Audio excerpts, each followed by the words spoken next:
2003's Cat in the Hat is one of the best films ever made. This is not a joke, this is not a bit, I'm being 90% serious. So, let's make the case. Oh yeah!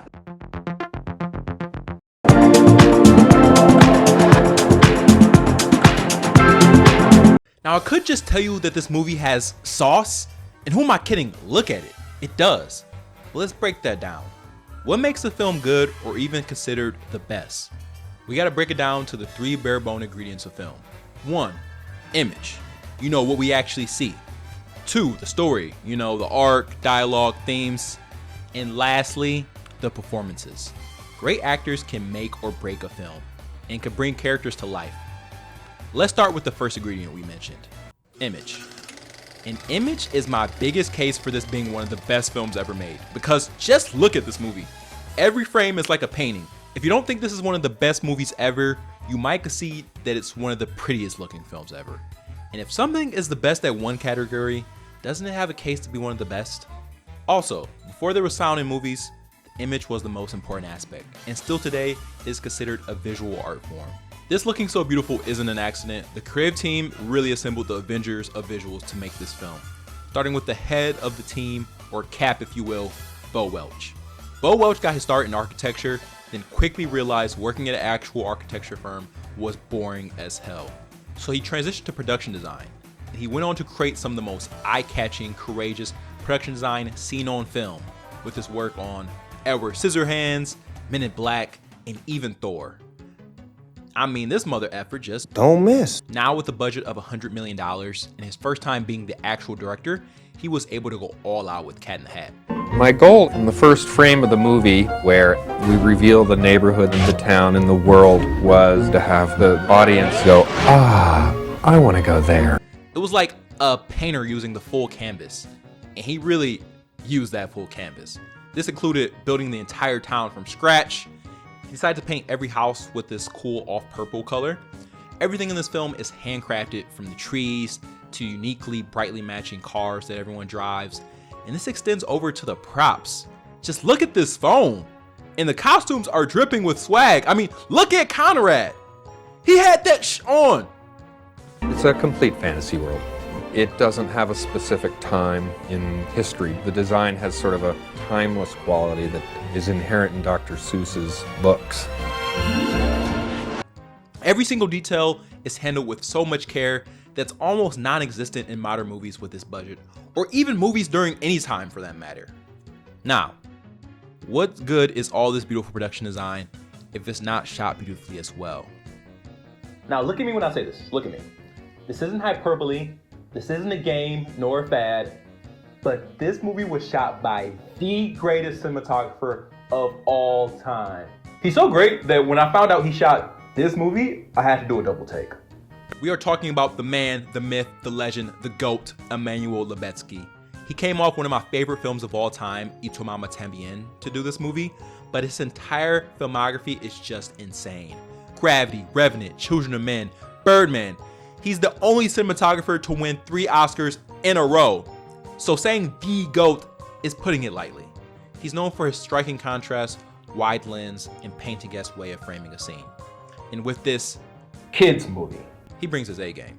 This movie is so crisp, it doesn't even look real, but not in an artificial, uncanny valley way, but in a way that just keeps your eyes glued to the screen. If I had to compare it to something, it kind of reminds me of the crispness that early 2000s commercials had. And I wish more movies looked like this. Most projects I work on, I seem to always use Lubezki's work in this as a reference. The color grade and whole 9 yards is just chef's kiss. Now to the second ingredient of film we mentioned, acting and characters. We all go a little mad sometimes. And boy does this cast do a great job for what they are given. They are truly doing the Lord's work. Let's start with the kids, played by Spencer Breslin and Dakota Fanning. Spencer's Conrad is the classic rule-breaking, careless character that learns responsibility and to care for his sister, which is one of the few great arcs in this movie. Seeing these two siblings grow and learn they are stronger as a team than they are as adversaries, it really tugs on the heartstrings. Dakota Fanning Sally is the classic uptight, rule-following kid that learns to let loose and have a little fun. And let me just say, I don't know what the Fanning parents put in their genes, but these gals have acted their arse off their whole life. I can't think of a performance where either of them have been bad. Shout out Super 8. Alec Baldwin is the most interesting actor here, cause boy is he making choices. Nobody likes a suck up. I'm gonna. I have to. Oh! Oh! I love it. For a movie this wacky, his character seems to be the only character that knows what movie he's in and is just going for it. Miss Kwan is asleep for 90% of the movie, but she has such a memorable look. Just like, look at this woman. I will never forget Mrs. Kwan. Kelly Preston's Joan is such a charming character. R.I.P. Sean Hayes gives scene-stealing performances with his all-time memorable You're fired! scene and hilariously written fish monologues.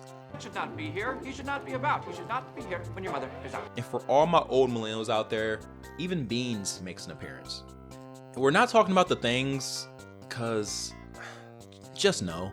But lastly, we'll talk about the agent of chaos himself, Mike Myers' Cat in the Hat.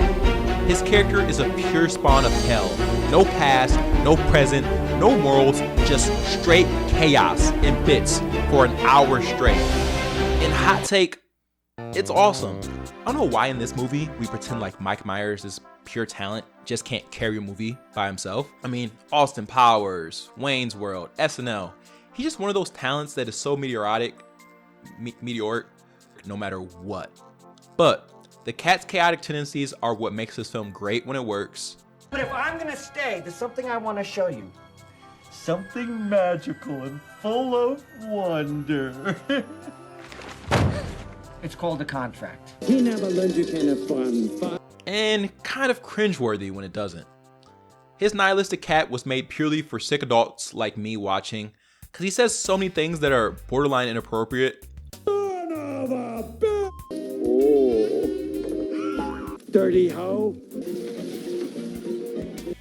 Or stuff that would go way over a kid's head. You tell them, Guai Zhang. No more big government. And it's really funny because the director said if it was up to him, he would make the film even more chaotic. I'd have made Cat in the Hat more anarchic.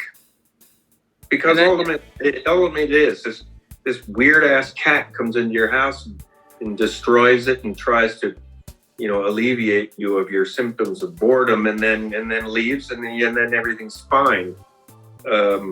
It's a crazy idea. So why not, lean into that, as they say.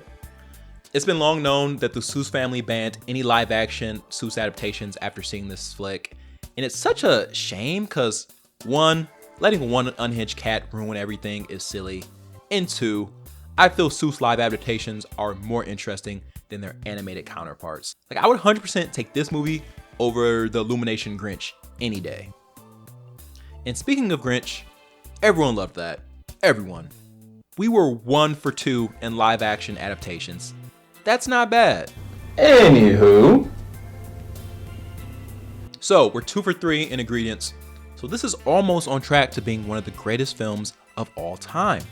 But great to have all 3 working really well, which unfortunately is not the case with our last ingredient of the film. The story. This is the weakest link. This film's second act is a slobbish nightmare, and the overall edit could have made the movie tighter, which is crazy because this movie is only an hour 15 minutes. Don't get me wrong, this script isn't completely terrible. I'd say it's below average. It's really funny and smart, but that doesn't always equate to a perfect script. We had, the writers, Schaefer, Berg, and Mandel. They were, at that time, were called the Seinfeld writers, but who are very, very talented writers and went on and have individually gone on to, incredible careers. Their script, I loved it, and it was even more. There was even more anarchy in it in their earlier drafts that people got scared of. Meaning the studio and Mike, and a lot of that was supplanted with kind of a lowbrow humor that, you know, I could have done without. At times, it could feel undercooked and overcooked at the same time. A lot of the motivations that push the story along don't always flow that well. A lot of movies like this like to blatantly stick to themes in the beginning and the end, but leave out the middle. So a lot of the lessons feel unearned, and this movie is guilty of that. And ultimately, on some level it works, in some ways it did not work. Sometimes it's funny, sometimes it borders on a horror movie, to be honest. Sometimes this flick is guilty of being more of a variety show than a film, which kind of rocks if you like fun. So, that is why 2003's Cat in the Hat is almost the greatest film ever made. So I was a little ahead of its time because I think now people can handle that irreverence and that anarchy a little better. I had this DVD as a kid and it was so infectious. I remember acting out this scene and wanting to recreate every frame. It just had so much sauce. And you could tell so much care went into making this film, even by the very interesting DVD menu. Oh, hello there. I'm Sally, and welcome to the Cat in the Hat DVD. And I'm Conrad. And if you click over here, I'll show you some real cool stuff about the film. Or if you click on my side, I'll tell you some amazing stories about how they made the movie. Don't listen to Sally. Her stuff is boring. Click over here. The word you're looking for is interesting. Remember the fish? Thanks for watching. My name is Nico Swan. I'm a lifelong filmmaker, lifelong film watcher. And this is my first video like this, so I hope you enjoy. And subscribe so you can see next week's video. Why did so many late 90s movies have actual chimpanzees in them?